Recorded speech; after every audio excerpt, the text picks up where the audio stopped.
Hey, I'm Lexi, and this is what you should know.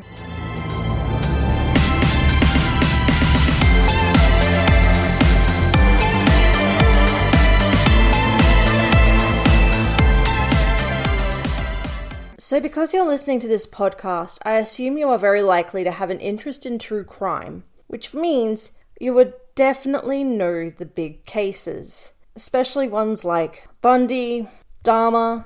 You may even recall hearing about Chris Watts. But 14 years before Watts did it, an Australian man named John Sharpe beat him to the horrifying proverbial punch. Now, before we get into anything, I am going to give a big old trigger warning. This episode includes the murders of a woman and child and discusses the distressing topics regarding that. Now, with that being said, let's jump straight in with what you should know about the Sharpe family murders. John Miles Sharpe, born February 28, 1967, first met his wife Anna Kemp when they worked together at the Commonwealth Bank of Australia. Anna Marie Kemp was born in 1963, making her 4 years his senior. Within a year of meeting, John and Anna married. This was in October of 1994. Anna knew early on that she had made a mistake marrying him, and she allegedly told her mother after the honeymoon, "I think I've made a mistake." She likely felt as though she couldn't leave due to her strong Catholic background. And speaking as someone who spent time in Catholic schools, I can tell you, Catholic guilt will force you to stay put no matter what, thinking that maybe God is throwing a challenge at you. And on top of that, it only being the mid-90s, it wasn't openly supported to leave a bad relationship, not like it is now.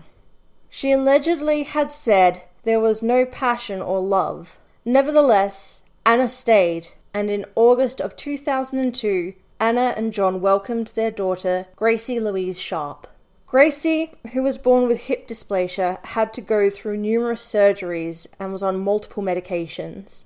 This poor girl was in so much pain that she often cried out and found it difficult to sleep. When Gracie was about 15 months old, Anna fell pregnant again. John's reaction was one of anger, and allegedly, he said he was angry because Anna got pregnant without his permission.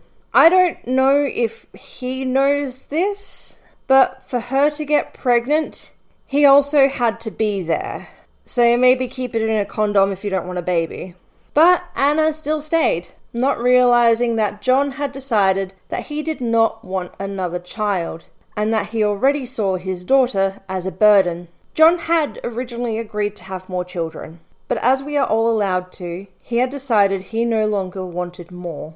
John began to resent Anna and the baby in her womb. Something in him must have snapped, because at that, he started planning her death.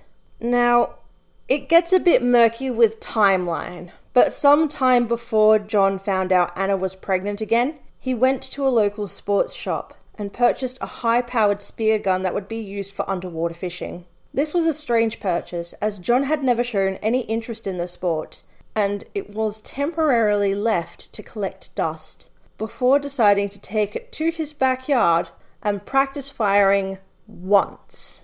Researching this, I honestly got this deep, sinking feeling that John had been planning to dispose of his family before he found out Anna was pregnant again. And honestly, I just desperately hope that I'm wrong. But considering the facts of this case, I would not be confident in saying I'm wrong. On the 21st of March 2004, John and his family attended his nephew's birthday party. No one at the party noticed any tension or arguments between the couple. To everyone there, the couple seemed quite normal. But that is the thing when it comes to being on the outside looking in. You typically won't be able to see what's wrong. Even more so if there is a history of abuse, or if one partner is keeping all the issues to themselves. And when that happens, it goes from 0 to 100 within an instant. On the 23rd of March, the couple fought. It is unclear about what. However, if I was to make a guess, I would be willing to say it was probably about the pregnancy. Between 9 and 10 p.m, Anna went to sleep, and John stayed up. He sulked and wallowed in what he considered to be a miserable marriage, and then decided to retrieve his spear gun from the garage. as Anna slept peacefully, John loaded the spear gun and returned to their bedroom. He positioned the gun only centimeters from her left temple and fired it into her skull. However, this failed to kill her. So John took the second spear and fired it close to the first spear. He then covered his now dead wife in towels, so he did not have to face the body like the coward he is. He then went downstairs and unfolded the sofa bed where he spent the night. The next day, John took his daughter Gracie to childcare and picked her up later. That day, a TV repairman came to the home to repair the antenna. Remember, people, 2004 was still prime time for free-to-air TV. Anna's body was still upstairs. John lied to the repairman to keep him from going inside, and when the repairman finally left, John made an attempt to remove the spears lodged in his pregnant wife's skull. This was a difficult task, so he decided to unscrew the shafts and left the spearheads inside Anna's head. He then continued on with his trend of being lazy, and then dug a shallow grave in their backyard to bury her in the dirt. After this, John started to build up a flimsy, falsified story, an elaborate tale of his wife leaving him for another man. With how unimaginative and listless he was, I was surprised he didn't go with the typical "she ran off with a trucker" shtick. In those following days, John would go to Gracie's childcare centre and told them that Anna had left him, and soon she would take Gracie with her, and she would no longer be attending. He then told this story to his mother-in-law in New Zealand, who came calling after her daughter. He claimed he expected Anna to return on Sunday to pick up baby Gracie. He only went so far as to cover Gracie with this, as he knew no one would believe that Anna would abandon her daughter. However, he then didn't think that people would maybe find it suspicious that she left her with him for a whole week. But then he decided by getting rid of Gracie, he would then be free from the burden of being her father. And to that I say, why not just be a deadbeat dad? Just leave. Have no contact. Hell, flee to the other side of the world. It's 1,000,000 times more forgivable than murder. In the lead up to murdering his daughter, John attended the sporting goods store again, this time to purchase more spears, with Gracie in tow. That honestly just chills me to the core. There is this absolute monster holding his young daughter as he bought more ammo to then murder her. I can't. It's fucking horrifying. On the evening of the 27th, John drank copious amounts of whiskey to take the edge off before creeping into his disabled daughter's bedroom, armed with the same spear gun he shot his wife with. Gracie slept in her cot. John aimed at her head and pulled the trigger. While the spear lodged in her skull, it didn't kill her. Gracie began to scream and cry.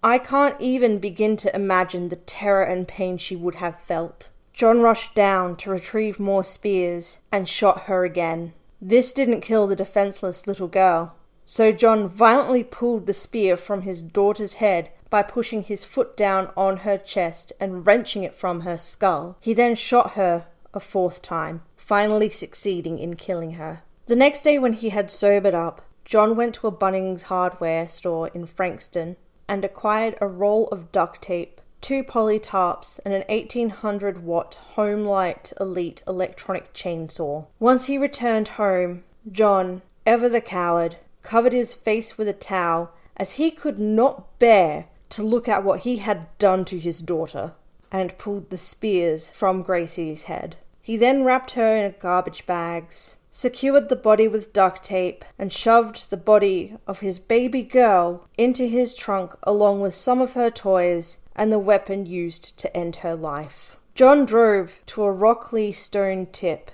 and told the attendant, "I have a bootload of hard waste." It's a shame that he didn't throw himself in, since he's waste. Later that day, John phoned his mother-in-law and told her Gracie was now with Anna in a bigger and better place. Honestly, that statement just made me feel so sick. He may as well literally have said, "I killed your daughter and granddaughter. Bye." What an absolute fucking monster. The following day, he exhumed Anna and cut her into 3 pieces, wrapped her remains in the tarp, disposing of them along with the chainsaw in a hard waste collection bins at the Mornington transfer station. That same day, John forged an email and sent it to Anna's family in New Zealand, pretending to be Anna. Rather than being a source of comfort for the family, this email raised further concerns, and Anna's mother reported her disappearance to the police in Dunedin. When questioned, John told police that Anna had moved to nearby Chelsea with their daughter and denied any knowledge or involvement in her disappearance. As the cleanup continued, so did the charade. John disposed of the bloodied mattress and sent his mother-in-law flowers for a combination gift for her birthday and Mother's Day from Anna, which was also a concern for her, as Anna always sent one for her birthday and a separate set of flowers for Mother's Day. To add to that, the note did not sound like Anna. After 3 months of keeping up this charade, John took it a step further and appeared on TV, pleading for his wife to get in contact with him and her family so they knew she was safe, stating, "Anna, our marriage may be over, but I still love you, and you are the mother of our beautiful daughter Gracie, whom we both adore more than anyone else." He even begged anyone with information come forward. In an attempt to further keep this charade going, John used Anna's ATM card at a bank in Chelsea and even sent her mother another email pretending to be her. The email stated, "Please respect and understand my wish for privacy and take comfort in the fact that I'm about to enjoy a life like I have never before."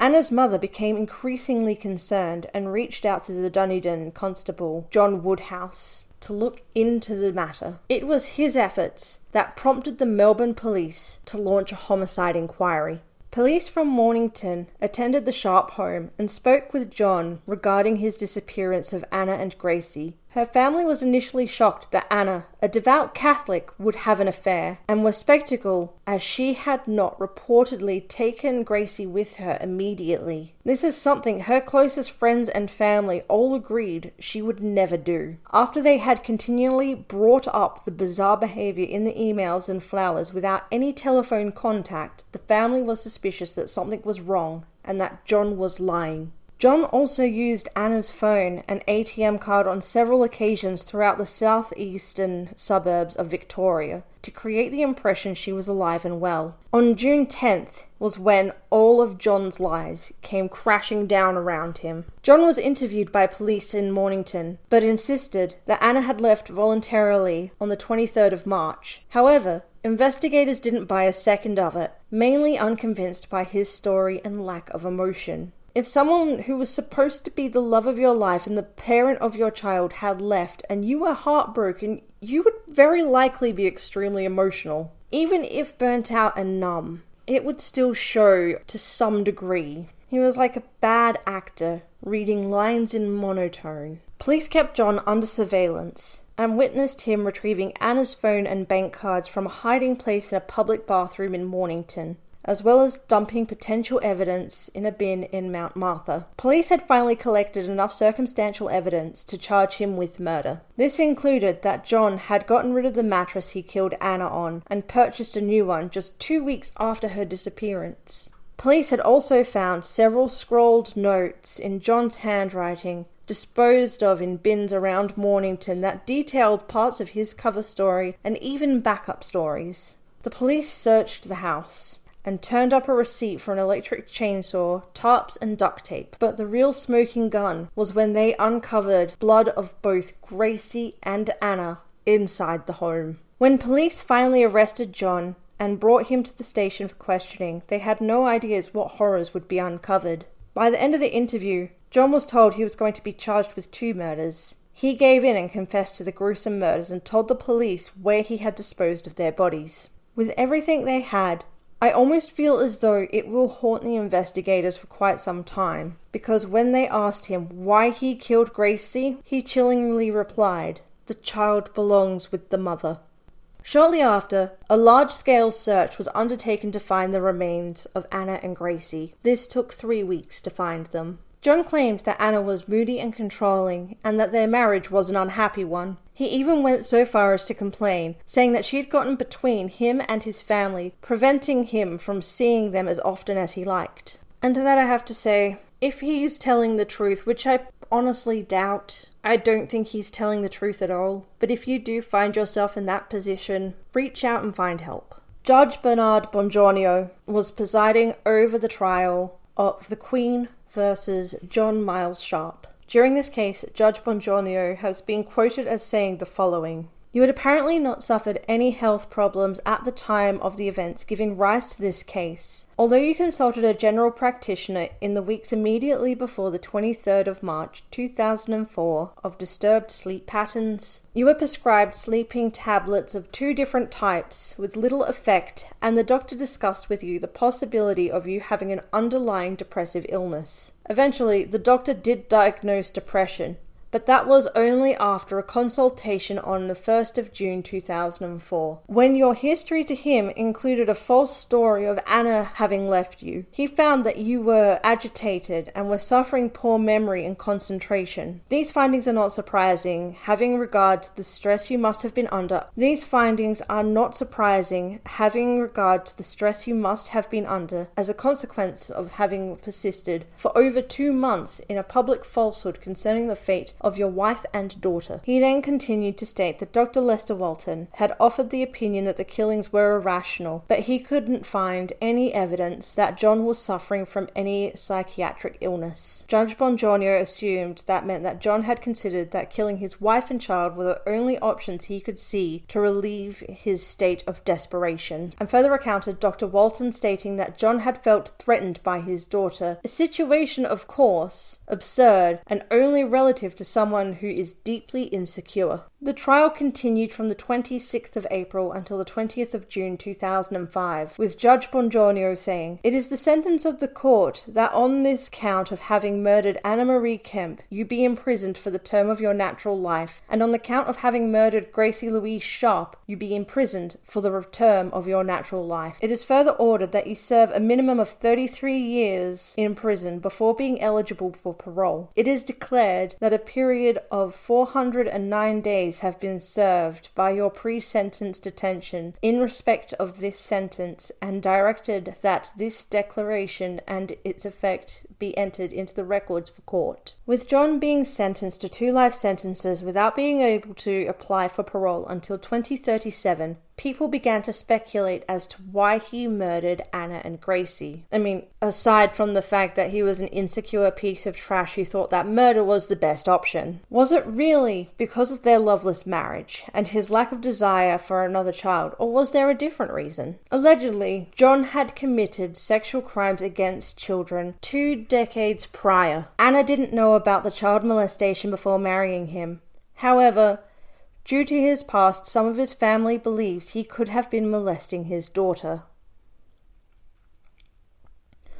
One relative of John spoke to reporters saying, "We reckon she caught him, and we think that's why he killed her." They went on to say that one of the former victims decided to confront him about the abuse as an adult. But allegedly, John responded to the victim by telling her that she was a slut who deserved it. This claim was made in Melbourne's Sunday Herald Sun newspaper. I wasn't overly sure how true it was, but it has since been reported in other places, with the fact that police learned this while investigating the disappearance of Anna and Gracie. Allegedly, they used this information to press John to confess. However, Detective Woodhouse does not believe the claims could have played part in Sharpe confessing to the murder. He has been quoted as saying, "I worked on this for nearly 2 years, and that has never been mentioned as a possibility. It was the weight of the evidence which forced a confession, not anything else." I do not believe this theory at all, to be perfectly honest. Anna was a strong woman, and if she even thought for a second that John was hurting her daughter, she would have taken Gracie back to her home in New Zealand. To add why I don't think this is the case, If it were, it would have been a heat of the moment killing. It wouldn't have taken months to buy a spear gun and wait till Anna was asleep. And again, Anna would not have waited for time to pass to allow John access to their daughter after pleading guilty to both murders. The Mornington Monster, as he had been titled, which again, I don't think that's a great title for him. It sounds too cool. Let's call him Limp Dick McGee. He was sentenced to life in prison and resides in protective custody due to the numerous threats on his life by fellow prisoners. Both Anna and Gracie were buried in the Green Park Cemetery of Dunedin, New Zealand, as Anna and Gracie Kemp. Gracie's birth and death certificate have both been altered to list the father as unknown. And that is all I have for you regarding this piece of shit. If you made it this far with me, thank you. I know that was actually quite a heavy case. I am not going to lie, I cried while researching this one. But if you want to see the poor acting of Limp Dick McGee, you can find the videos of him with his crocodile tears on YouTube. Speaking of YouTube, if you are listening on here, please give me a like, subscribe. It would mean absolutely the world to me. Even click the bell icon. I release every Monday, but at least that way you'll then get the notification. If you want to check out the pictures regarding the case itself, you can find that either on Instagram at What You Should Know Australia, or you can see it on my Facebook. Feel free to like, follow, send a message. I do reply, I promise. What You Should Know Australia. And if you do want to reach out either with a case suggestion or if you have feedback for me, or even if you just feel like saying hello, you can shoot me an email at whatyoушouldknowaustralia@gmail.com. But until next Monday, stay away from losers like that. Stay safe and stay hydrated. Bye!